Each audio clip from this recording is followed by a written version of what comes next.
Satu orang ini membuat Belanda kehilangan ribuan tentara. Satu orang ini membuat kas penjajah terkuras hingga lebih dari 20 juta gulden. Dan satu orang ini membuat pemerintah kolonial hampir bangkrut. Namanya bukan raja besar, bukan panglima bersenjata lengkap. Ia hanya seorang pangeran yang hidup sederhana. Namanya Diponegoro. Awal abad ke-19.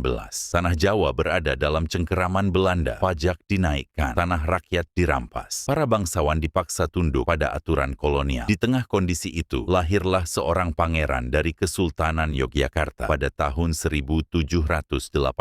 Nama kecilnya Raden Mas Mustahar. Namun ia berbeda dari bangsawan lain. Diponegoro memilih hidup sederhana. Ia lebih sering berada di Tegalrejo, mendekat pada rakyat kecil. Ia dikenal religius dan pendiam. Belanda menganggapnya tidak berbahaya. Mereka salah. Ketegangan memuncak ketika Belanda membangun jalan yang melewati makam leluhur Diponegoro tanpa izin. Bagi orang Jawa, itu bukan sekadar tanah. Itu kehormatan. Itu harga diri.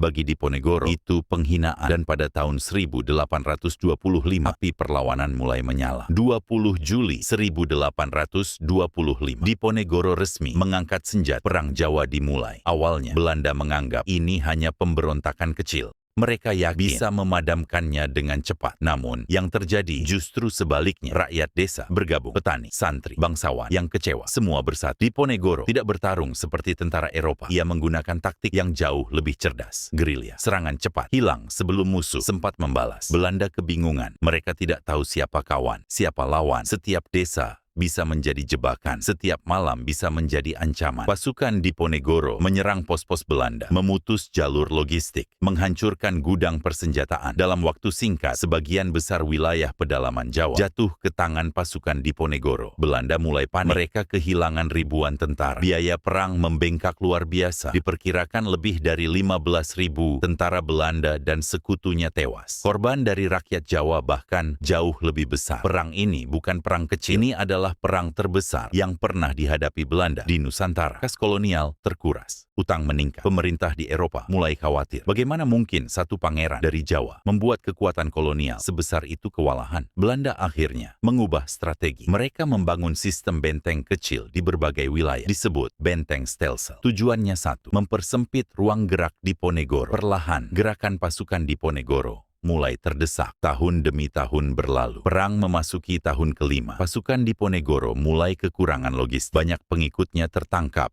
atau gugur. Belanda tahu mereka sulit menang lewat pertempuran terbuka. Mereka memilih jalan lain, negosiasi. Pada tahun 1830, Diponegoro diundang untuk berunding di Magelang. Ia dijanjikan keselamatan dengan keyakinan bahwa perundingan adalah jalan terbaik untuk mengurangi penderitaan rakyat. Diponegoro datang. Namun yang terjadi bukan perundingan, itu jebak. Tanggal 28 Maret 1830, Diponegoro ditangkap tanpa perlawanan, tanpa kesempatan membela diri. Seorang pangeran yang memimpin perang 5 tahun ditahan melalui tipu daya. Ia kemudian diasingkan, pertama ke Manado, lalu ke Makassar. Di sanalah ia menghabiskan sisa hidupnya. Diponegoro wafat pada tahun 1855 di pengasingan. Ia tidak pernah kembali ke tanah Jawa. Namun perjuangannya meninggalkan luka mendalam bagi Belanda. Perang Jawa menghabiskan lebih dari 20 juta gulden. Jumlah yang sangat besar pada masa itu. Belanda hampir bangkrut. Perang ini juga menjadi salah satu alasan lahirnya sistem tanam paksa setelahnya untuk menutup kerugian perang. Ironis, seorang pangeran yang ditangkap secara licik justru mengguncang fondasi kekuasaan kolonial. Diponegoro mungkin kalah secara militer, namun semangatnya tidak pernah mati. Namanya hidup dalam sejarah, dalam buku, dalam nama jalan, dalam ingatan bangsa. Kadang sejarah bukan tentang siapa yang menang, tapi tentang siapa yang berani melawan. Diponegoro tidak memiliki senjata modern, tidak memiliki dana besar, tidak memiliki pasukan profesional seperti Eropa. Namun ia memiliki sesuatu yang lebih kuat, keyakinan, harga diri, dan keberanian untuk berkata cukup dan mungkin. Itulah alasan mengapa namanya masih kita kenang hari ini.